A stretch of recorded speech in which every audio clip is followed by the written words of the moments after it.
சில காரியங்களை பார்க்க போறோம். வேதம் வைத்திருக்கிறவங்க எடுத்துக்கோங்க. ஏசாயா 16 அதிகாரம் 4 வசனம். ஏசாயா 16 அதிகாரம் 4 வசனம் நான் வாசிக்கிறேன். மோவாபே, துரத்தி விடப்பட்ட என் ஜனங்கள் உன்னிடத்தில் தங்கட்டும். சங்கரிக்கிறவனுக்கு தப்ப அவர்களுக்கு அடைக்கலமாயிரு. ஒடுக்குகிறவன் இல்லாதே போவான். சங்கரிப்பு ஒளிந்து போம். மிதிக்கிறவர்கள் தேசத்தில் இராதபடிக்கு அழிந்து போவார்கள்.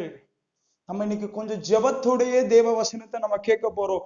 எப்பவுமே ஒரு காரியம் மட்டும் நீங்க தெரிஞ்சுக்கோங்க, எப்பவுமே ஜெபமும் வசனமும் கலந்து இருக்கும் போச்சுல வல்லமை வெளிப்படுறது நம்மளால உணர முடியும்.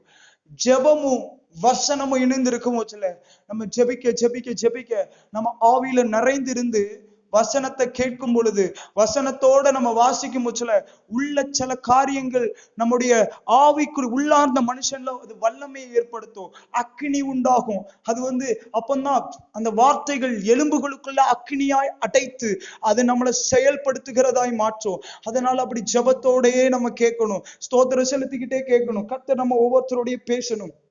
ஆண்டவர் சொல்றாரு, மோவாப்ங்கிற ஜனத்தை நோக்கி ஆண்டவர் பேசுறாரு. மோவாபே, என் ஜனங்கள் துரத்தப்படுறாங்க, இந்த துரத்தப்படுகிற ஜனங்களுக்கு அடைக்கலமாயிரு அப்படின்னு ஆண்டவர் சொல்றாரு.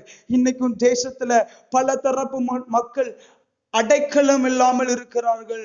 ஒரு கேடகத்துக்குள்ளேயோ ஒரு அரணான பட்டணங்களுக்குள்ளேயோ இராதபடிக்கு பலர் பாவ கட்டி நிமித்தம் ஒரு பரலோகத்திற்கு போக முடியாதபடி, அரண் இல்லாதபடி, ரட்சிக்கப்படுவதற்குரிய எந்த காரியமோ அவர்கள் பக்கத்திலேயோ அருகாமையிலோ இல்லாதபடி இருக்கிற ஜனங்கள் அநேகம் உண்டு. ஆனா இந்த இடத்துல ஆண்டவர் மோவாபை பார்த்து சொல்றார், துரத்தப்பட்ட ஜனங்கள் உங்களிடத்துல வருவாங்க, நீங்க அடைக்கலமாயிருங்கள். அப்படி கண்களை மூடி ஆண்டவர்கிட்ட ஜெபிங்க. ஒரு 2 நிமிஷம் நீங்க ஜெபிங்க. அப்படி ஆண்டவர்கிட்ட பேசுங்க.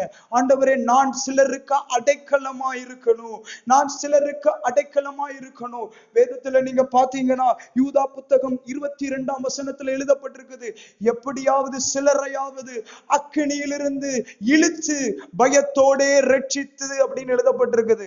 அர்த்தம் என்ன தெரியுமா? சிலருக்காவது அடைக்கலமாயிருந்து விடு.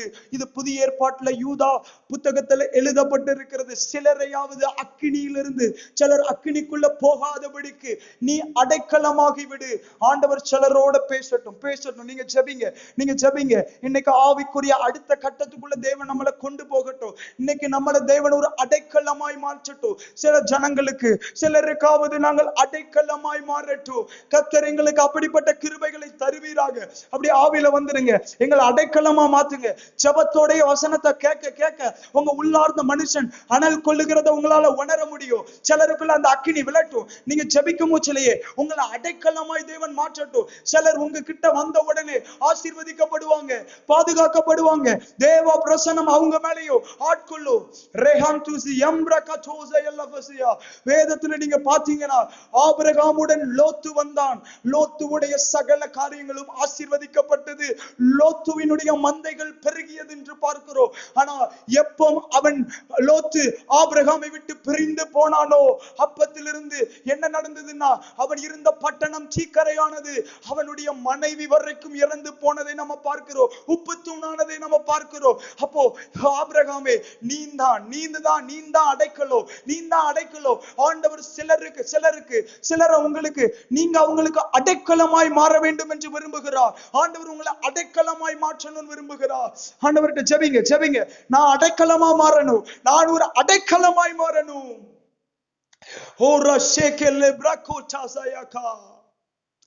என்ன அடைக்கலமா மாத்திருங்க ஆண்டவரே. எவ்வளவு நாள் இப்படியே இருந்துருவோமா? ஆண்டவர் ஏக்கத்தோட சொல்றார், என் ஜனங்களுக்கு நீங்க அடைக்கலமா இருங்க, அடைக்கலம் கொடுங்க. ஆண்டவர் கட்டளையா இந்த இடத்துல கொடுக்கிறத பார்க்கிறோம். ஆண்டவர் கட்டளையா கொடுக்கிறார், நீங்கள் அடைக்கலமாய் மாறித்தான் ஆகணும். எவ்வளவு நாள் நீங்க அப்படியே இருந்துருவீங்க? ஆண்டவர் சொல்றார், அடைக்கலமா மாறுங்க.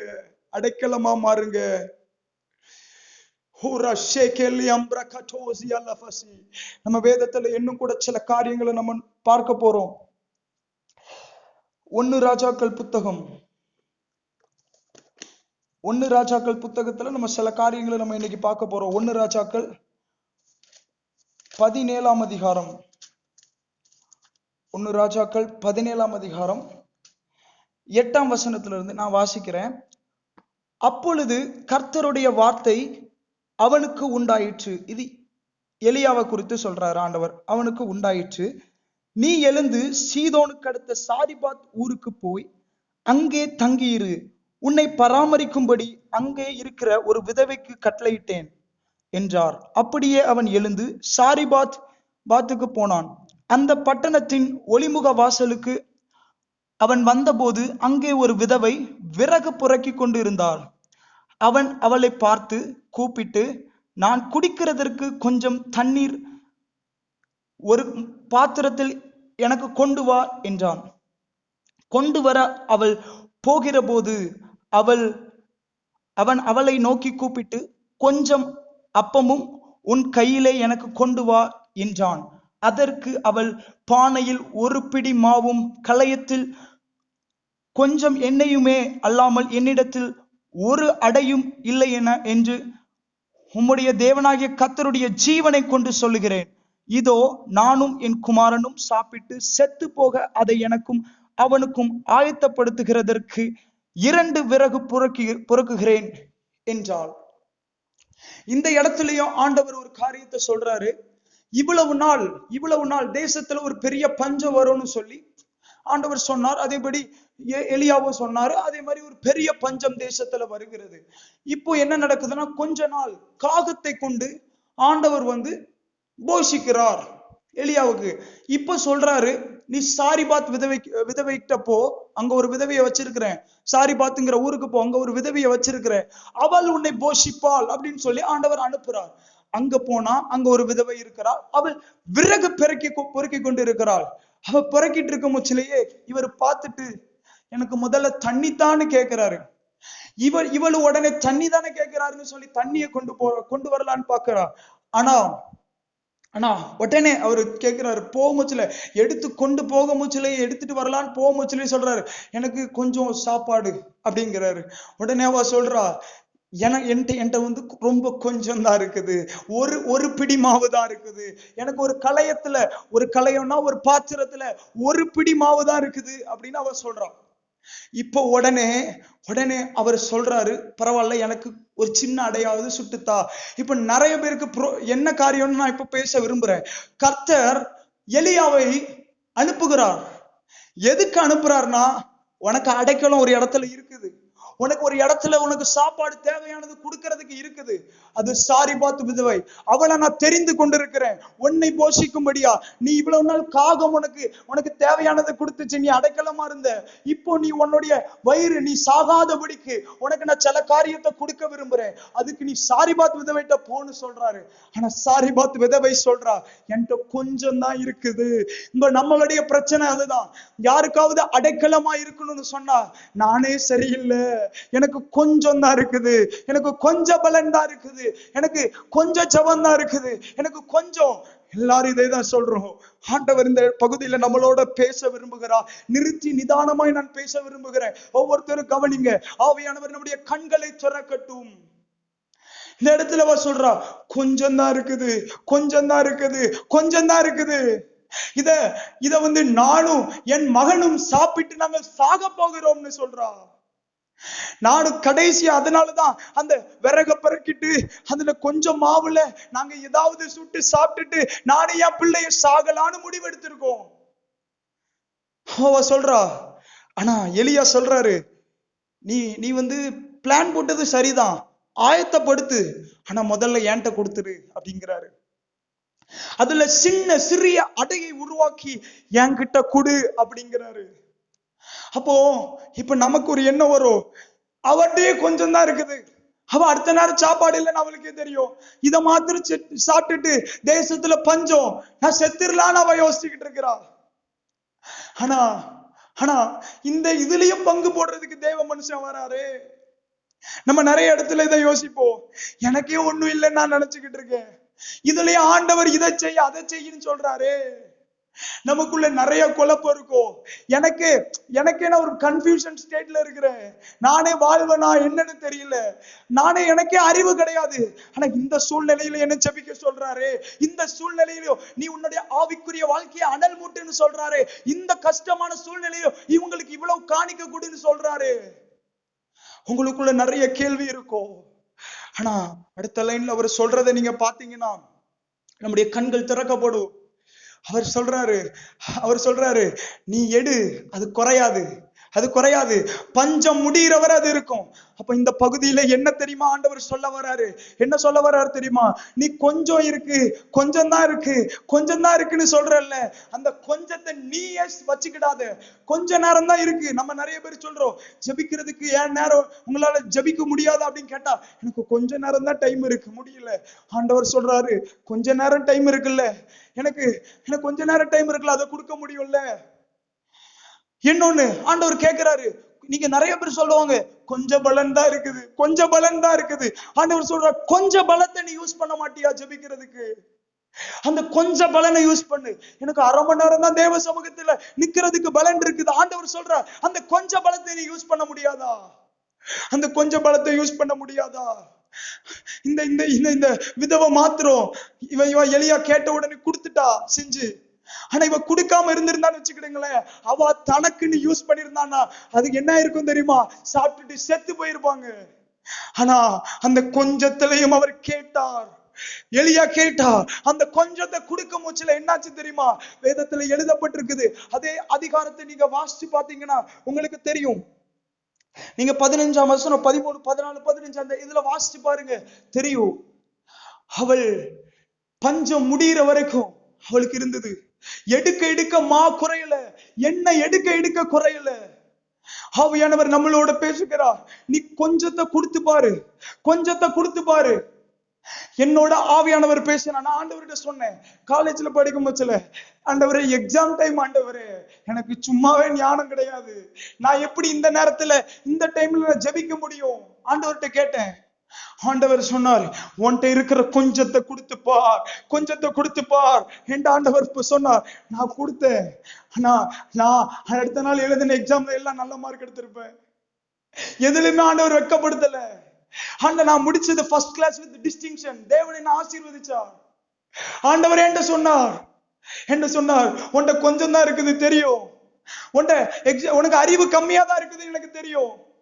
ஆனா அந்த கொஞ்சத்துல எனக்குன்னு டைம் ஒதுக்கி பாரு, நான் பிளஸ் பண்றேனா இல்லையான்னு பாரு. ஆண்டவருக்கு சொல்றாரு. நம்ம என்ன நினைக்கும் தெரியுமா? இந்த கொஞ்சத்தை கொண்டு போய் நான் அவர்கிட்ட கொடுத்துட்டு நான் சாகர காணி யோசிக்கிறோம். ஆண்டவர் சொல்றாரு, அந்த கொஞ்சத்தை வச்சிருக்கல, அதை நீ யூஸ் பண்ணா செத்துருவ. ஆனா நான் என்கிட்ட அதை நீ யூஸ் பண்ணும்படி கொடுத்து பார், அந்த நேரத்தை கொடுத்து பார், அந்த பலத்தை செலவழிச்சு பார், நீ பெருகுகிறாயோ இல்லையா என்று பார். அவள் எடுக்க அப்ப அந்த அடைகள் பெருகி கொண்டே இருக்கிறது. என்ன எடுக்க வந்துகிட்டே இருக்கு. அப்படி தேவன் சிலர் மேல அந்த கிருபையை வைக்கட்டும். கண்களை மூடி ஆண்டவர்கிட்ட இன்னைக்கு ஒப்பு கொடுங்க. கொஞ்சத்தை நான் கொடுக்கிறேன் ஆண்டவரே, கொஞ்சத்தை கொடுக்கிற ஆண்டவரே.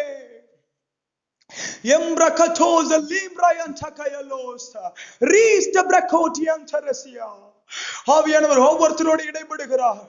நம்ம ஈஸியா சொல்றோம், எனக்கு கொஞ்சம் தான் இருக்கு, கொஞ்சம் பலன் தான் இருக்குது. ஆண்டவர் சொல்றார், கொஞ்சம் பலன் இருக்குதுல்ல, அதை யூஸ் பண்ணுங்க. கண்களை மூடி நீங்க ஜெபிங்க.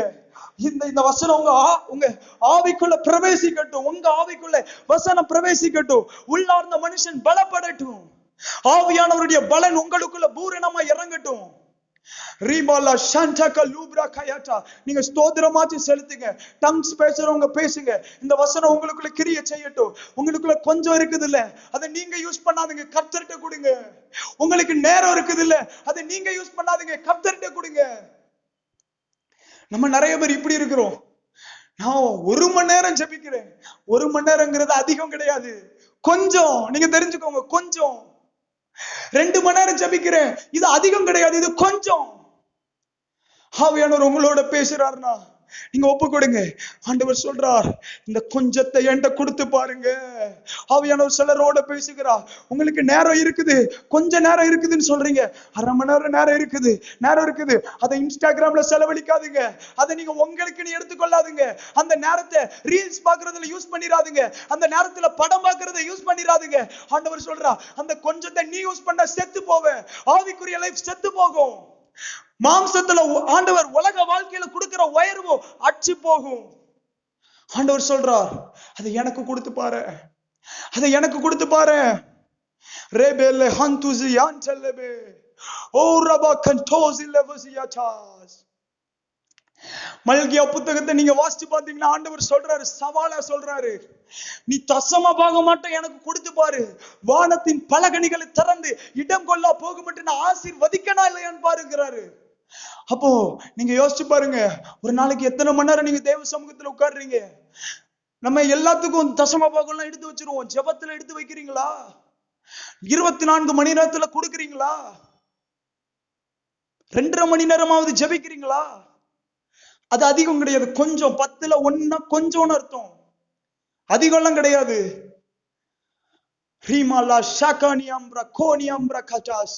உங்களுக்கு என்ன பலன் இருக்குது? நம்ம நிறைய பேர் சொல்றோம் கொஞ்சம் பலன். ஆண்டவர் சொல்றாரு கொஞ்சம் பலன்னு சொல்றல்ல, எனக்கு அவ்வளவு எல்லாம் பலன் இல்ல ஆண்டவரு, என் பலன் ரொம்ப குறுகியது. 20 நிமிஷம் ஜெபிக்க ஆண்டவர் கேட்கிறான், அந்த 20 நிமிஷத்தை டெய்லி பண்றியா? அடுத்த நாள் 10 நிமிஷம் தானே பண்ற. உனக்கு கொடுத்திருக்கிற பலத்தின்படி கூட உன்னால பண்ண முடியலையே. ஆண்டவர் சிலரோட பேசினா நீங்க அப்படி ஜெபிக்கலாம். எனக்கு தெரியும் சிலருக்கு இது தீர்க்க தரிசனமா பிரவேசிச்சுக்கிட்டு இருக்குது. ஜெபிக்கும் போச்சல இந்த பகுதியில் ஆண்டவர் நிறுத்தி பேச சொன்னார். நான் பேசிக்கிட்டு இருக்கிறேன். ஆண்டவர் என்னோட இடைப்பட்டா இந்த வெளிப்பாடை கொடுத்து நீ பேசுன. ஆண்டவர் என்னோட இடைப்பட்டதுனால நான் பேசிட்டு இருக்கிறேன். சிலரோட ஆவியானவர் பேசுறார். உங்க ஜெப வாழ்க்கை எப்படி இருக்குது? பரிசுத்தத்துல எனக்கு கொஞ்சம் பலன் இருக்குங்கிறீங்கல்ல, அப்போ அந்த கொஞ்ச பலத்தையாச்சும் யூஸ் பண்ணீங்களா? ஆண்டவர் கேட்கிறாரு. நீங்க அந்த கொஞ்ச பலத்தை ஜெபத்திலையும் வேத தியானத்திலையும் யூஸ் பண்ணியிருந்தீங்கன்னா அந்த பாவத்தை நீங்க ஜெயித்து இருக்கலாமே. நம்ம அந்த கொஞ்ச பலத்தை யூஸ் பண்ணாததுனாலதான் செத்து போறோம். ஆத்மா சாகிறதுக்கு காரணம் எது? ஏன்? இதுதான். அதை யூஸ் பண்ணுங்க. கொடுக்க வேண்டியவர்கிட்ட கொடுங்க. இன்னும் கூட வேதத்துல நம்ம சில காரியங்களை கூட நம்ம பார்க்க போறோம். 2 ராஜாக்கள் 4ஆம் அதிகாரம் 8ஆம் வசனம். இன்னைக்கு ரொம்ப நேரம் நம்ம பார்க்க போறது இல்ல, கொஞ்சம் சின்ன காரியம் தான், சீக்கிரம் நம்ம முடிச்சிருவோம். 2 ராஜாக்கள் 4ஆம் அதிகாரம் 8ஆம் வசனம் நான் வாசிக்கிறேன். 2 ராஜாக்கள் 4ஆம் அதிகாரம் 8ஆம் வசனம். பின்பு ஒரு நாள் எலிசா சூனேமுக்கு போயிருக்கும் போது அங்கே இருந்த கணம் பொருந்திய ஒரு ஸ்திரீ அவனை போஜனம் பண்ண வருந்தி கேட்டுக்கொண்டாள். அப்படியே அவன் பயணப்பட்டு வருகிற போதெல்லாம் போஜனம் பண்ணும்படி அங்கே வந்து தங்குவான். அவள் தன் புருஷனை நோக்கி, இதோ நம்மிடத்தில் எப்போதும் வந்து போகிற தேவனுடைய மனுஷனாகிய இவர் பரிசுத்தவான் என்று காண்கிறேன். நாம் மெத்தையின் மேல் ஒரு சிறிய அறை வீட்டை கட்டி அதில் அவருக்கு ஒரு கட்டிலையும் மேஜையையும் நாற்காலியையும் குத்து விளக்குகளையும் வைப்போம். அவர் நம்மிடத்தில் வரும்போது அங்கே தங்கலாம் என்றாள். ஒரு நாள் இந்த காரியத்தை நம்ம வாசிக்கலாம் பின்னாடி. முதல்ல இவ்வளவு தூரம் நம்ம தெரிஞ்சுக்கிடுவோம். முதல்ல எலியாவை குறித்து பார்த்தோம். இப்ப எலிசாங்கிறவர் அடிக்கடி வந்து போகிற இடம் எங்கன்னா சூனேமுக்கு ஒரு கணம் பொருந்திய ஸ்திரீ சூனேமியால் அப்படின்னு சொல்லப்படுகிறது பின்பகுதியில. அப்ப சூனேம்ல ஒரு ஸ்திரீ உண்டு. அந்த ஸ்திரீ இருக்கிற வீட்டுலதான் அடிக்கடி அவர் வந்து சாப்பிட்டுட்டு போற வழக்கம். அப்ப அர்த்தம் என்னன்னா, இதுல நம்ம சில காரியங்களை முதல்ல புரிஞ்சு கொள்ள போகிறோம். இந்த இடத்துல அவர் அடிக்கடி வந்து போகிற இடம்னு தெரியும் அவளுக்கு. இவ்வளவு நாள் போஜனம் மாத்திரம் கொடுத்து வந்தாள். அவளால் இயன்றதை அவள் செய்ய விரும்பினாள். அவளுக்கு இருக்கிற பலன் கொஞ்ச பலத்துல அவள் ஆகாரத்தை கொடுத்து வாரா. அதை நம்ம பார்க்கிறோம். அதற்கு பிறகு அவளுக்கு தெரியுது இவர் பரிசுத்தவான்னு தெரிஞ்சிருச்சு. சரி, அப்ப இன்னும் நான் கொஞ்சம் கொடுக்கலாமே அப்படின்னு யோசிச்சு அவளுக்கு வேறு நிலம் இருந்ததென்றால் எதையோ கெட்டி கொடுத்திருப்பா. ஆனா அவள் சொல்றா, என்கிட்ட மாடியில கொஞ்சம் ஸ்பேஸ் இருக்குது, என் வீட்டுல மேல சின்ன ஸ்பேஸ் இருக்குது, அந்த பரிசுத்தவானுக்குன்னு ஒரு சிறிய அறை வீட்டை கெட்டி நாற்காலி, மேஜை, இன்னும் குத்து விளக்கு போன்றவைகளை நம்ம அவருக்கு கொடுப்போம்னு சொல்லி அவள் கட்ட ஆரம்பிக்கிறாள். ஒரு காரியம் தெரிஞ்சுக்கிடணும், இருக்கிற கொஞ்சத்துல, வீட்டுல மாடியில இருக்கிற கொஞ்சத்துல அவ கட்டி கொடுக்க ஆரம்பிக்கிறா. வேதத்துல நம்ம பின்பகுதியை பார்த்தோம்னா அவர் கட்டி கொடுத்து அந்த இடத்துல எலிசா படுத்து கிடக்கிறாரு. படுத்து கிடக்க மூச்சுல அந்த இடத்துல அவர் கேட்கிறாரு, அந்த ஸ்திரீட்ட என்ன வேணும்னு கேளுன்னு சொன்னாரு. அந்த ஸ்திரீ அவ சொல்ற, எனக்கு பிள்ளை இல்லைன்னு சொல்றா. நான் ஜனத்தின் நடுவுல சுகமா தான் இருக்கிறேன், எனக்கு எல்லாம் இருக்குது, ஆனா பிள்ளை இல்லைங்கிறா. ஆனா அந்த நிமிஷத்துல அவர் சொல்றார், ஒரு காலம் வரும், அந்த காலத்துல உனக்கு பிள்ளை உண்டாகும் அப்படின்னு அவர் சொல்றார். இந்த சத்தியத்துல ஒரு ஆழம் இருக்குது. வேதத்துல நீங்க பாத்தீங்கன்னா செங்கடல் பிளந்ததை ஞான அர்த்தம் உண்டுன்னு சொல்லி செங்கடலுக்கு நடுவுல போன இஸ்ரவேலர்களை ஞான ஸ்நானம்னா வேதத்துல பவுல் சொல்றதை நம்ம பார்க்கிறோம். அதனால வேதத்துல பழைய ஏற்பாடு ஒரு திருஷ்டாந்தமாக எழுதப்பட்டு இருக்கிறது. நமக்கு புதிய ஏற்பாட்டுல உள்ளவங்களுக்கு அது ஒரு எச்சரிப்பு உண்டாகவும் அது எழுதப்பட்டு இருக்கிறதுன்னு நம்ம பார்க்கலாம். அப்ப இந்த இடத்துல நீங்க பாத்தீங்கன்னா அவளுடைய கற்பம் செத்து இருந்தது. அதுல எந்த உயிரும் பிறப்பிக்க கூடாதபடி இருந்தது. ஏன்னா அவ சொல்றா, என்னுடைய புருஷன் பெரியவனானான். அர்த்தம் என்னன்னா வயது அதிகமாயிடுச்சு, இதுக்கு மேல பிள்ளை வர வாய்ப்பு இல்லை. அவ சொல்றா, எலிசாவே நீங்க அபத்தம் சொல்லாதீங்க, நீங்க சும்மா என் மனசை குளிர வைக்கணும்னு சொல்லாதீங்க. அவ சொல்றா, ஆனா எலிசாவோட வாக்கு நிறைவேறிச்சு. ஏன் தெரியுமா நிறைவேறிச்சு? அவளுக்கு கொஞ்சம் இருக்க மூச்சுல, அவள் மெத்தை வீட்டுல கொஞ்சம் இடம் இருக்க மூச்சுல, அங்க அவ அவருக்குன்னு ஒரு சிறு அறையை தயார்படுத்தி அவருக்கு தேவையான மேஜையும், அவருக்கு தேவையான குத்துவரைக்கையும், அவருக்கு தேவையான நாற்காலியும் போட்டால் அல்லவா அவர் வெறுமையா விட மாட்டாரு. அவருக்குன்னு நீங்க கெட்ட ஆரம்பிச்சிட்டீங்கன்னா உங்களை யாரையும் அவர் வெறுமையா விடுகிறவர் அல்ல. அப்ப அர்த்தம் என்ன தெரியுமா? அவ்வளவு நாள் கற்ப செத்து மலடியா இருந்தவள் பெருக தொடங்கினாள். அதற்கப்புறம் அவளுக்கு பிள்ளை பிறந்தது என்று எழுதப்பட்டிருக்கிறது. பலருடைய கற்பங்கள் இன்னைக்கு செத்து இருக்கிறது. ஆவியானவர் நம்மளோட பேசுறார். ஏன் தெரியுமா உங்களுக்கு ஜனங்களுக்கு அடைக்கலமா இருக்க முடியல? உங்க கற்பம் செத்து போயிருக்கிறது. ஆவிக்குரிய கற்பங்கள் திறக்கப்படாத பட்சத்துல ஒருவனை ரட்சிப்புக்குள்ள நடத்த முடியாது. எப்ப நான் ரட்சிப்புக்குள்ள நடத்த முடியும்? கற்பம் செத்து இருக்குது, எப்படி நடத்த முடியும்? ஆண்டவர் சொல்றாரு, இதை திறக்கணும்னா நீ பேசுறது 4 பேருக்கு பிரயோஜனம் உண்டாக இருக்கணும்னா, நீ யாருக்கும் செயல்படுறது 4 பேருக்கு பிரயோஜனமா இருக்கணும்னா ஆண்டவர் சொல்றாரு சிலதை நீ கட்டிதான் ஆகணும். சிலருக்கு சில நாற்காலிகளை தேவன் அமரும்படியா உங்க இருதயத்துல போட்டுதான் ஆகணும். அவரோடு போஜனம் பண்ணும்படிக்கு மேஜையை தேவனுக்கு இருதயத்தில் கொடுத்துதான் ஆகணும். ஆண்டவர் நம்மளோட இடைப்படுறாரு. நீங்க ஜெபிக்க ஆரம்பிக்கலாம். ஆண்டவர் சொல்றாரு, நான் அடைக்கலமா இருக்கணும்னு உங்ககிட்ட விரும்புறேன். ஆனா நீங்க எல்லாரும் சொல்றீங்க கொஞ்சம் தான் இருக்கு. ஆனா கொஞ்சம் இருந்தாலே போதும் தெரியுமா? அதுல ஒரு நாற்காலியை போட்டுடலாமே தேவன் அமருகிறதற்கு, அதுல ஒரு மேஜையை போட்டுடலாமே தேவனோடு போஜனம் பண்ணுவதற்கு. கொஞ்சம் இடம் இருக்குதுன்னா நீங்க ஒப்பு கொடுங்க. ஆண்டவர் உங்களோட இடைப்படுகிறார். கொஞ்சம்னு சொல்லி எவ்வளவு நாள் செயல்படாம இருப்பீங்க? ஆண்டவர் கேட்கிறார், கொஞ்சம்னு சொல்லி எவ்வளவு நாள் செயல்படாம இருப்பீங்க? ஓ ரஷீபா கல்லூசியான்சலே, கொஞ்சம் இருந்தா கொடுத்து பாருங்களேன். அரை மணி நேரம் இருந்தா கொடுத்து பாருங்களேன். தேவ சமூகத்துல பெருகாம இருக்க மாட்டீங்க. அடைக்கப்பட்டது திறக்காம இருக்காது.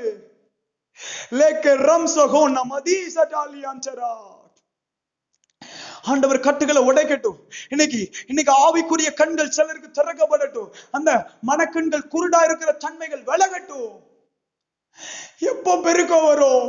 எப்போ தேவன் என்னை பயன்படுத்துவார்? ஆண்டவர் சொல்றாரு, நாள் வரும் நீ வெயிட் பண்ணாத, கட்ட தொடங்கு. அறை வீட்டை கட்ட தொடங்கு. ஒரு சிறிய வீட்டை கட்ட தொடங்கு. பலிபீடத்தை கட்ட தொடங்கு. எலியாவே, நீ சும்மா இருந்தா மாத்திரம் நீதோ சவால் விட்ட உடனே அற்புதம் நடக்கும் நீ நினைச்சிடாத. போ, பலிபீடத்தை கட்டு. 12 கற்களை அடுக்கி வை. இப்போ நீ ஜெபி, அக்கினி இறங்கும். ஜனங்கள் கர்த்தரே தேவன் என்று அறிவார்கள். அப்போ நான் எதையுமே கட்டாம, நான் எதையுமே கட்ட தொடங்காம, நான் எதுவுமே டைம் கொடுக்காம நான் சொல்றேன் கர்த்தர் செய்வார், செய்ய மாட்டார். நம்ம சொல்றோம் கொஞ்சம் பலன். ஆனா வேதத்தில் எழுதப்பட்டிருக்குது தெரியுமா? வெளிப்படுத்தல் 3ஆம் அதிகாரம் 8ஆம் வசனத்தை நீங்க வாசிச்சு பாத்தீங்களா? உனக்கு கொஞ்சம் பலன் இருந்தும் எழுதப்பட்டிருக்கு. பிலதெல்பியா சபையை பார்த்து சொல்றாரு. அந்த வசனத்தை நம்ம வாசிக்கலாம். வெளிப்படுத்தல் 3ஆம் அதிகாரம் 8ஆம் வசனத்தை நம்ம எடுத்து வாசிச்சு பார்த்தோம்னா அதுல அழகா எழுதப்பட்டிருக்கும். பிலதெல்பியா சபையை பார்த்து எழுதப்பட்டிருக்க ஒரு காரியத்தை நம்ம பார்த்தோம்னா, உன் கிரியைகளை அறிந்திருக்கிறேன், உனக்கு கொஞ்ச பலன் இருந்தும் நீ என் நாமத்தை மறுதலியாமல் என் வசனத்தை கை கொண்டபடியினாலே இதோ திறந்த வாசலை உனக்கு முன்பாக வைத்திருக்கிறேன், அதை ஒருவனும் பூட்ட மாட்டான் அப்படின்னு ஆண்டவர் சொல்றார். இப்ப என்ன காரியம் நீங்க தெரிஞ்சுக்கோங்க. ஆண்டவர் சொல்றாரு, உனக்கு ரொம்ப பலன்லாம் வேண்டாம், வசனத்தை கை கொள்வதற்கு தேவன் கொடுக்கிற அந்த கொஞ்ச பலன் போதும். உங்களுக்குள்ள இருக்கிற அந்த கொஞ்ச பலன், நீங்க அந்த கொஞ்ச பலத்தை வச்சுட்டு கொஞ்சம் வசனத்தை கை கொள்ள ட்ரை பண்ணி பாருங்களேன். ஆவியானவர் உங்களுக்கு கொடுத்திருக்க பலத்தை கொண்டு, எனக்கு கொடுத்திருக்காருல ஆவியானவர் நமக்கு கொடுத்திருக்கிறாருல, அந்த பலத்தை வச்சு கொஞ்சம் பரிசுத்தமா வாழ ட்ரை பண்ணி பாருங்க. கொஞ்சம் வசனத்துக்கு கீழ்ப்படிய ட்ரை பண்ண பாருங்க. கொஞ்சம் ஜெபத்துக்கு ட்ரை பண்ண பாருங்க. ஆண்டவர் சொல்றாரு, உங்களுக்கு திறந்த வாசல், உங்களுக்கு திறந்த வாசல். நீ கஷ்டப்பட்டு கொஞ்சம் பலத்தை யூஸ் பண்ணி ஒவ்வொரு கதவையை தள்ள தெரியுமா? இன்னைக்கு ஆண்டவர் சொல்றான், இனிமே உனக்கு திறந்த வாசலை உனக்கு வைத்திருக்கிறேன், அதை ஒருவனும் பூட்ட மாட்டான். ஆண்டவர் சொல்றாரு, அப்ப கொஞ்சத்துல இவ்வளவு மேட்டர் இருக்குதா? கொஞ்சத்துல இவ்வளவு மேட்டர் இருக்குதா? ஆமா, ஜனங்களுக்கு அடைக்கலமா இருக்கணும்னா சில கதவை நம்ம கொஞ்ச பலத்துல தள்ளிதான் ஆகணும். நம்ம எதை தள்ளுறோமோ அதுலதான் ஜனங்கள் சொகுசா வாழ முடியும். நம்ம தள்ளாத பட்சத்துல யாருக்கும் நன்மை கிடையாது. அன்னைக்கு கல்லறை வாசலுக்கு முன்னாடி இருக்கிற அந்த கல்லை புரட்டுனாதான் லாசரு வந்து உயிரோட எழும்புவான். இப்ப ஒருத்தனுக்கு கிருபை கிடைக்கணும்னா, ஒருத்தனுக்கு அடைக்கலம் கிடைக்கணும்னா, அப்ப சில காரியங்களை நம்ம தள்ளியாக வேண்டும். சில காரியத்துக்கு நான் கொஞ்சம் பலத்தை கஷ்டப்பட்டு பிரயோகிச்சுட்டு ஆகணும், நான் யூஸ் பண்ணணும். அத ஆண்டவர் நம்மளோட பேசுறார். கொஞ்சம் பலத்தை உங்களால யூஸ் பண்ண முடியுமா? கொஞ்சம் பலத்தை யூஸ் பண்ண முடியுமா? நம்ம ஈஸியா எல்லாமே, நீங்க வேதத்துல ஒவ்வொரு காரியத்தையும் நம்ம வேகமா நம்ம கொஞ்சம் யோசித்து பாத்தீங்கன்னா, கொஞ்சம் பலன் இருந்தவங்க எல்லாம் பெரிய காரியத்தை செஞ்சிருக்கிறாங்க. வேதத்துல பாருங்களேன், 5 அப்போ 2 மீன் தான். அது சீஷர்கள் சொன்னாங்க, அற்பமா இருக்குதே, இது போதாதே. எல்லாரும் அவிசுவாசமான வார்த்தைகளை சொல்றாங்க. ஆனா இயேசுக்கு தெரிஞ்சிருச்சு, ஒரு பையன் தன்னுடையதை அவன் சாப்பிட்டுருக்கலாம், அவன் மாத்திரம் திருப்தியா இருந்திருக்கலாம். ஆனா நான் மட்டும் இதை சாப்பிட்டுக்கிட்டு இருக்க விரும்பாம, தன் சுய வாழ்க்கையை அவன் விரும்பாதபடிக்கு அவன் கர்த்தரிடத்துல கொடுத்தான்ல. அவர் சொல்றாரு, உயர்த்தி ஸ்தோத்திர செலுத்திட்டு ஜனங்கள்ல கொடுக்கிறாங்க. 5000 புருஷர்கள் சாப்பிட்டார்கள். அப்ப இதுக்கு முன்னாடி அற்பம்னு சொன்னீங்க, அது அற்பம் தான், அது கொஞ்சம் தான், அது போதாதுதான். ஆனா சொல்றாரு, கொடுக்க வேண்டிய இடத்துல நீங்க கொடுத்தீங்கன்னா, எனக்கு ரொம்ப டயர்டா இருக்கு, வேலை செஞ்சுட்டு வர்றதுனால ரொம்ப டயர்டா இருக்கு, கொஞ்ச நேரம் தான் இன்ஸ்டாகிராம் ரீல்ஸ். ஆண்டவர் சொல்றாரு, பெருகாது எதுவும். ஆனா கொஞ்சம் டயர்ட்லயும் எனக்கு கொஞ்சம் பலன் இருக்கு, எனக்கு கொஞ்சம் நேரம் இருக்குது, தேவ சமூகத்துல நான் ஸ்பெண்ட் பண்றேன். ஆண்டவர் சொல்றார், அப்படி நீ ஸ்பெண்ட் பண்றல, நான் பெருக பண்ணுவேன், அப்பத்தை திரளாய் பெருக பண்ணுவேன். 2 மீன் தானே இருக்குது, போது மட்டும் சாப்பிட்டாங்களாம். வேதத்தில் எழுதப்பட்டிருக்கு, வேண்டிய மட்டும் கொடுன்னு எழுதப்பட்டிருக்குது. அர்த்தம் என்ன தெரியுமா? எவ்வளவு வேணாலும் கொடு, அவனுக்கு எவ்வளவு தேவைப்படுதோ கொடு. அர்த்தம் என்னன்னா, 2 மீன் ரொம்ப கம்மின்னு நினைச்சிருப்பாங்க, அது எவ்வளவு நாள் சாப்பிட்டுட்டு போட்டுக்கிறாரு. ஆண்டவர் உங்க லைஃப்ல சிலதை பெருக பண்ண விரும்புகிறார். ஆனா அவருக்கு டைம் கொடுக்கறீங்களா? யோசிச்சு பாருங்களேன். நம்ம சொல்லிடுறோம், எனக்கு சுவிசேஷம் அறிவிக்க பயமா இருக்கு, எனக்கு 2 பேர்கிட்ட இயேசுவை பத்தி சொல்ல பயமா இருக்கு. சரி, பயம் இருக்குது, அப்ப உங்களுக்கு என்னதான் தைரியம் இருக்குது? ஸ்டேட்டஸ்ல வைக்க முடியுமா? எல்லா ஹிந்து பசங்க எல்லாரும் பாக்குற மாதிரி ஒரு 2 வசனத்தை வைக்க முடியுமா? ஆண்டவர் சொல்றாரு, அதை ஸ்டார்ட் பண்ணு. உனக்கு தேவையான தைரியத்தை பெருக பண்ணுகிறேன். நீ அப்பத்தை வச்சல்ல, கொஞ்சம் இருக்குதுன்னு சொல்லி வச்சல்ல, அப்பத்தை பெருக பண்றேன். கொஞ்சம் மீன் இருக்குன்னு வச்சல்ல, அதை பெருக பண்றேன். கொஞ்சம் தைரியம் இருக்குன்னு ஸ்டேட்டஸ்ல வைக்கிறல்ல, உனக்கு தைரியத்தை பெருக பண்ணுகிறேன். நீ பேசுவ. லீப்ராக்கா டோசரி மஹான்டலியா லீக்ரட்டோஸ் அல்லவசியா சலஸ். கொஞ்சம் இருக்குன்னு நம்மளே வச்சிருக்கிறோமா? எனக்கு தைரியம் இல்லைன்னு நம்மளே இருக்கிறோமா? நம்மளையே கட்டு போட்டு அப்படி வச்சிருக்கிறோமா? பிசாசு போடுற கட்டு வேற, நம்மளே நமக்கு ஒரு கட்டு. எனக்கு அது கிடையாது, எனக்கு இல்ல, இது ஒரு பெரிய கட்டு. அவன் நினைச்சான், ஒருத்தனுக்கு 5 தாளந்தை கொடுத்தா, ஒருத்தனுக்கு 2 தாளந்தை கொடுத்தா, ஒருத்தனுக்கு 1 கொடுத்தா. 5 கொடுத்தவன் 5 ஆக்கிட்டான், இன்னொரு 5. 2 கொடுத்தவன் இன்னும் 2 ஆக்கிட்டான். 1 கொடுத்தவன் மாத்திரம் நினைக்கிறான், கொஞ்சம் தானே இருக்குது, இதை எப்படி பெருக பண்றது? அவர் கடினம் அல்ல எஜமான், அவர் நிறைய எக்ஸ்பெக்ட் பண்ணுவாரு. ஆனா கொஞ்சம் கொடுத்ததுனால அவர் வந்து, நான் உனக்கு கொஞ்சம் தான்ப்பா கொடுத்தேன், அதனால நீ பிழைச்சு போன்னு விடல. அவனையும் நியாயம் தீர்த்தார், அவனையும் நியாயம் தீர்த்தார். ஆண்டவர் உங்ககிட்ட பேசுறார், உங்ககிட்ட கொஞ்சம் கொடுக்காம கொடுத்திருக்கலாம். ஆண்டவர் சொல்ல, அந்த கொஞ்சத்தை நீங்க பயன்படுத்தாம இருக்கிறீங்கல்ல, கொஞ்சம் நேரத்தை ஆண்டவர் கொடுத்திருக்கலாம், அதை யூஸ் பண்ணாம இருக்கிறீங்கல்ல, அதை கத்திருக்குன்னு விதைக்காம இருக்கிறீங்கல்ல. நீங்க அதே அதிகாரத்துல, நம்ம வாசிச்ச அதிகாரத்துல மோவாபை குறிச்சு நம்ம பார்த்தோம்ல, 16ஆம் அதிகாரம். அதுலயே நீங்க 5ஆம் அதிகாரம் வாசிச்சோம், 4ஆம் அதிகாரம் வாசிச்சோம், 4ஆம் வசனம் வாசிச்சோம். ஏசாயா 16:4 5ஆம் வசனத்தை நீங்க வாசிச்சீங்கன்னா, அவர் துரிதமாய் நியாயம் தீர்ப்பார் என்று எழுதப்பட்டிருக்குது. அவர் துரிதமாய் நியாயம் தீர்ப்பார், வேகமா தீர்த்துருவாரா. அவர் என்ன, எதுக்கு ஆண்டவர் நியாயம் தீர்க்கிறீங்க? ஏன் தெரியுமா? நீ அடைக்கலமா இருக்க வேண்டியவன், நீ அடைக்கலமா இல்ல. அதனால அடுத்த வசனத்திலே அவர் நியாயம் தீர்ப்பை பத்தி எழுதப்பட்டிருக்கிறது. அடுத்த வசனத்திலே எழுதப்பட்டிருக்கிறது. ஆண்டவர் இன்னைக்கு நம்மளோட இடைப்படுகிறார். கொஞ்சம் வச்சிருக்கேன், ஒண்ணுதானே கொடுத்தேன்னு சொல்லி அவர் விட்டுட்டு போவார்னு நினைச்சிடாதீங்க. ஒண்ணுதானே கொடுத்திருக்கேன்னு விட்டுட்டு போவார்னு நினைச்சிடாதீங்க.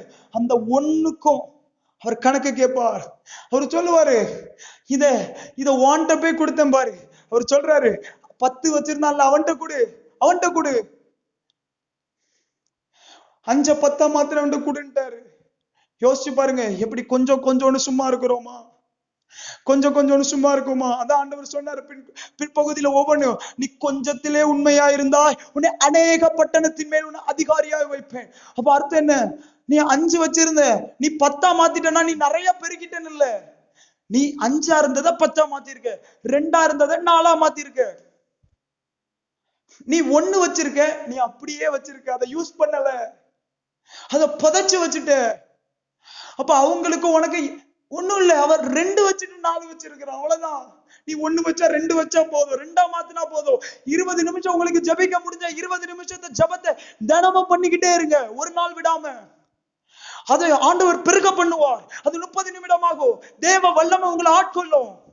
உங்க நாவு யோசிச்சு பாருங்களேன், ரட்சிக்கப்பட்டு 3 வருஷம் 4 வருஷம் வந்து ஒரு அந்நிய பாஷை கூட பேசலையே.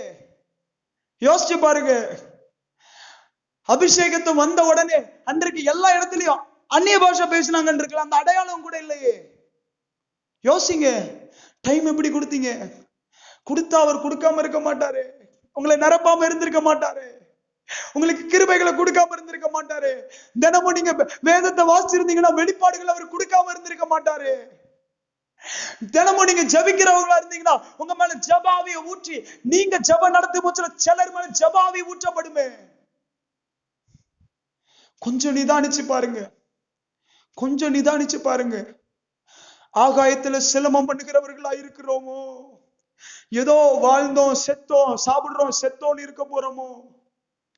லைஃப் நிதானிச்சு பாருங்க. நீ வேதத்துல பாத்தீங்கன்னா ஆபிரகாம குறிச்சு நம்ம பாக்குறோம். ஆபிரகாம குறிச்ச உடனே அவன் விசுவாசிகளின் தகப்பன்னு சொல்றோம். ஆனா அவனுடைய விசுவாசத்துடைய நிலைமையை நீங்க பாத்தீங்கன்னா 12ஆம் அதிகாரத்துல தேவன் கூப்பிடுறார். கூப்பிட்ட உடனே அவன் கிளம்பிட்டான். ஆனா ஆண்டவர் சொன்ன வார்த்தையின்படி கிளம்பிட்டான். ஆனா 15ஆம் அதிகாரத்துல ஆண்டவர் சொல்றாரு, நான் உனக்கு கேடகமா இருக்கிறேன், நான் தான்ப்பா உனக்கு எல்லாம் அப்படிங்கிறாரு. அவன் அந்த அதிகாரத்துல 2வது வசனம், 15ஆம் அதிகாரம் 2வது வசனத்துல அவன் கேட்கிறான், எனக்கு எண்ணத்தை தருவீர். அவனுக்குள்ள விசுவாசிகளின் தகப்பனே, உன்னுடைய விசுவாசம் என்னாச்சு? அவர் உன் சந்ததியை பெருக பண்ணுவேன்னு சொல்லிதானே அழைத்தார். நீ இப்ப என்ன தருவேன்னு கேக்குற?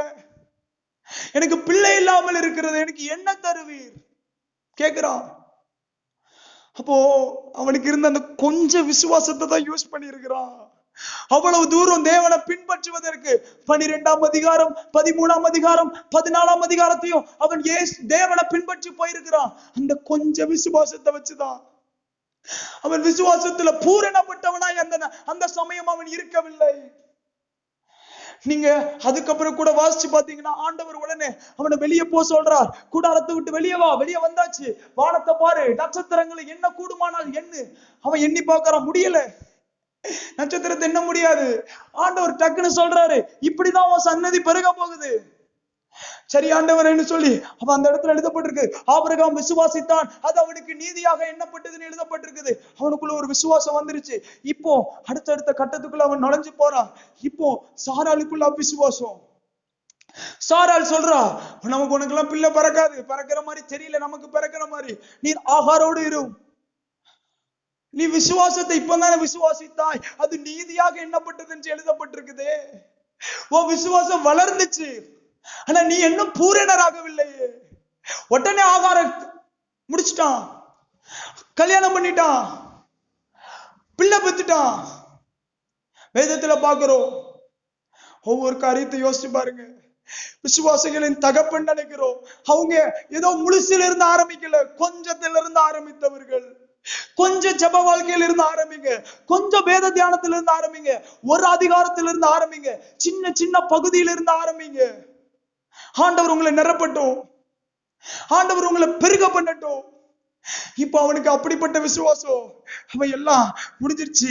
19 அதிகாரத்துல தேவன் பேசுறாரு. 19 அதிகாரத்துல பேசுறாரு, எனக்கு முன்பாக நடந்து உத்தமனாயிரு.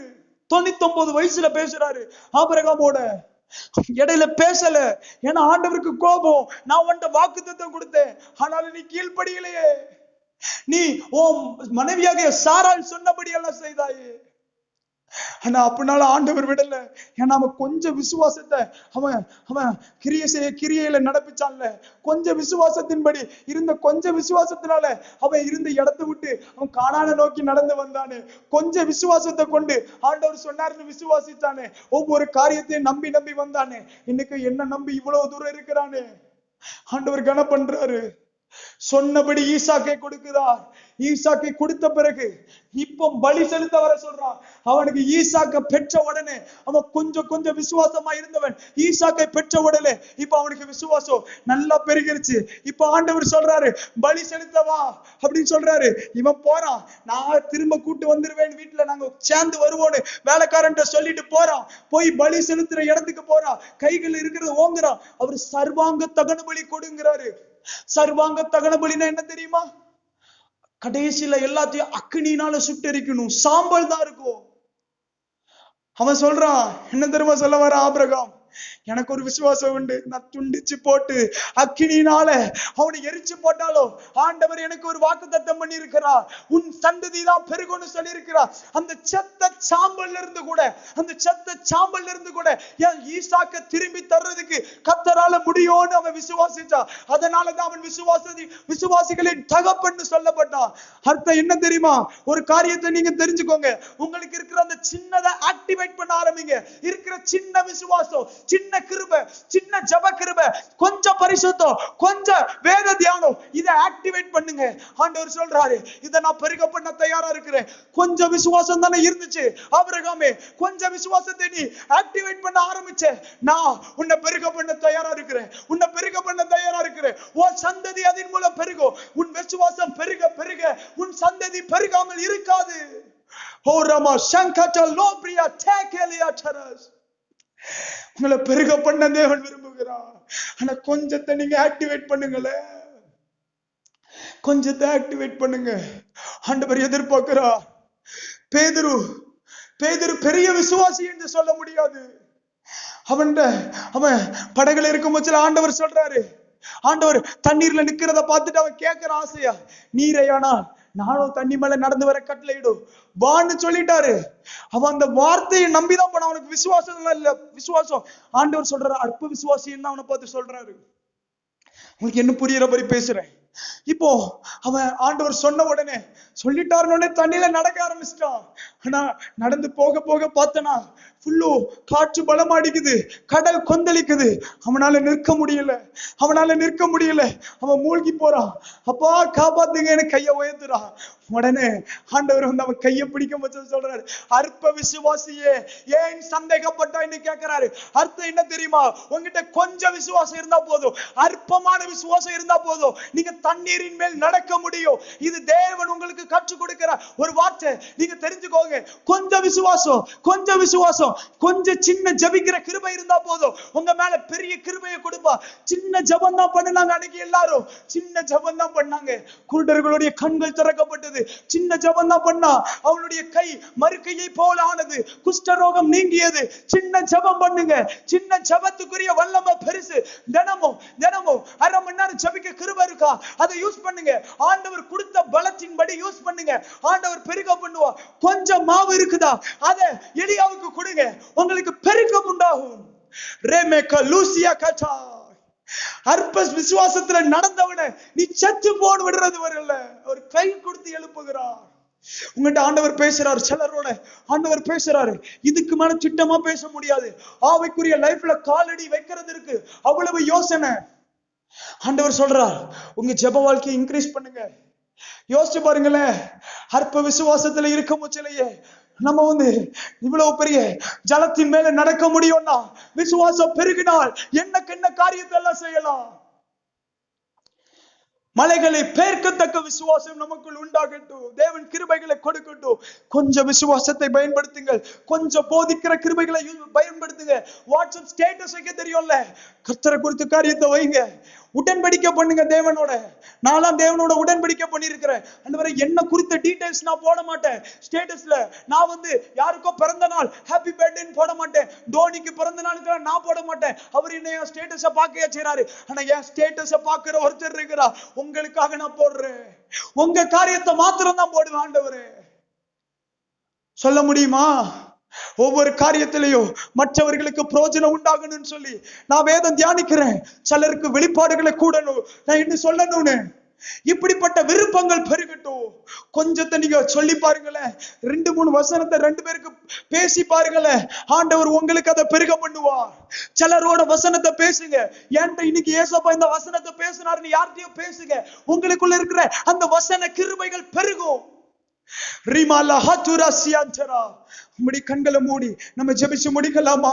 ஆவியானவர் உங்களோட பேசி இருந்தா கண்களை மூடி அப்படி நீங்க ஸ்தோத்திரம் செலுத்தி ஜெபிக்க ஆரம்பிக்கலாம். கண்களை மூடி, நன்றி ஆண்டவரே, நன்றி நன்றி. கொஞ்சத்துல உண்மையாயிரு, கொஞ்சத்துல உண்மையாயிரு. கொஞ்சத்துல இருக்கிற கொஞ்சம் மாவை கொடு, இருக்கிற கொஞ்சம் மாவை கொடு. ஆண்டவர் எதிர்பார்க்கிறா. 5 அப்பம் 2 மீன் இருக்குதுன்னு சொல்லி நீ மட்டும் திருப்தியாகணும்னு நினைச்சிடாத. அந்த 5 அப்பமும் 2 மீனையும் கர்த்தர் இடத்துல கொடு.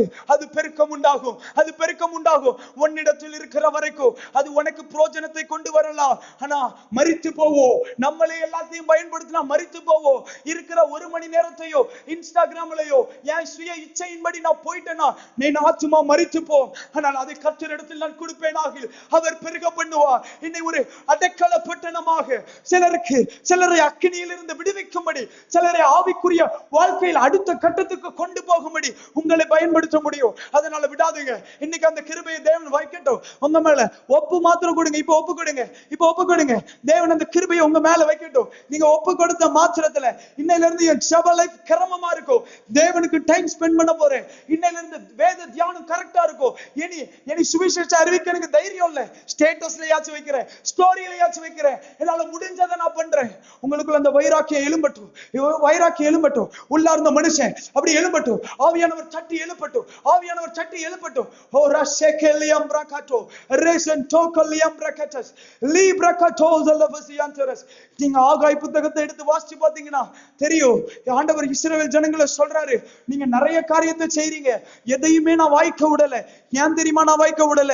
என் ஆலயம் பாழா இருக்கும் பொழுது நீங்க உங்க வீட்டுக்கு போகிறீங்களே, உங்க வீட்டை கட்டுறீங்களே. ஆண்டவர் சிலரோட பேசுகிறார், நீங்க மாம்சத்துக்குரிய வாழ்க்கைய நிறைய முக்கியத்துவப்படுத்தி பண்றீங்க. ஆனா தேவனுடைய ஆலயமாகிய உங்க சரீரம், உங்க ஆலயத்துக்கு நீங்க என்னத்தை கட்ட ஆரம்பிச்சிருக்கீங்க? ஆலயம் சொல்றீங்க, அதுல ஜப தூபம் ஏறெடுக்கப்படுகிறதா? வேத வசனம் துணிக்கிறதா? அதுல ஆராதனை பாடல் துணிக்கிறதா? உங்க உள்ளத்துக்குள்ள என்ன இருக்கு இருக்குது. நீங்க யோசிச்சு பாருங்க, தேவனுக்கு என்ன கொடுக்கறீங்க? ஆண்டவர் எதிர்பார்க்கிறார். ஆலயத்தை கட்டாதபடிக்கு நீங்க இதை கட்டுறீங்களா? நீங்க பெருக மாட்டீங்க. உங்களுடைய ஆசீர்வாதத்தை ஊதி போடுவேன், வியாதிகளுக்குள்ள கொண்டு போவேன், கஷ்டத்துக்குள்ள கொண்டு போவேன் ஆண்டவர் சொல்றார். ஆனா அவங்க எப்போ நான் ஆலயத்தை கட்டுவேன், நான் உங்களுடைய தீர்க்க தரிசனத்துக்கு ஒபே பண்றேன், நான் செவி கொடுக்கிறேன்னு சொன்ன உடனே வேதத்துல எழுதப்பட்டிருக்குது, கர்த்தர் ஜனங்களுடைய ஆவியை எழுப்பினார். உங்க ஆவியில சிலரை எழுப்ப விரும்புகிறார், சிலரை ஜெபிக்கும்படியா நீங்க ஒப்பு கொடுங்க. உங்க மேல இன்னைக்கு ஜெப ஆவி ஒப்பு கொடுங்க. உங்க மேல வேத தியானம் பண்ணுகிற கிருபை ஒவ்வொருத்தர் மேலையும் அது அலை அலையா இறங்குகிறது. இது ஏன் வார்த்தை கிடையாது, வசனம் வசனம் எல்லா வசனத்தின்படி ஒப்பு கொடுத்தா உங்க மேல கிருபை இறங்காம இருக்காது.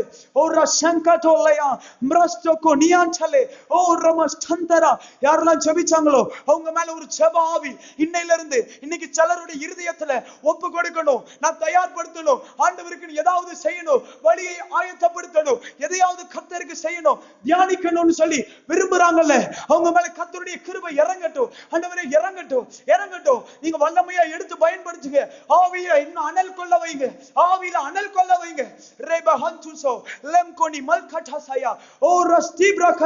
அந்த ஜனங்கள்ட்ட சொல்றாரு, நீங்க கட்ட தொடங்கிட்டீங்களே, கட்ட அவங்க கொஞ்ச நாள் கட்டிக்கிட்டு இருக்கிறாங்க, நல்லா கட்டி முடிக்கிற மாதிரி ஸ்டேஜ் வருது.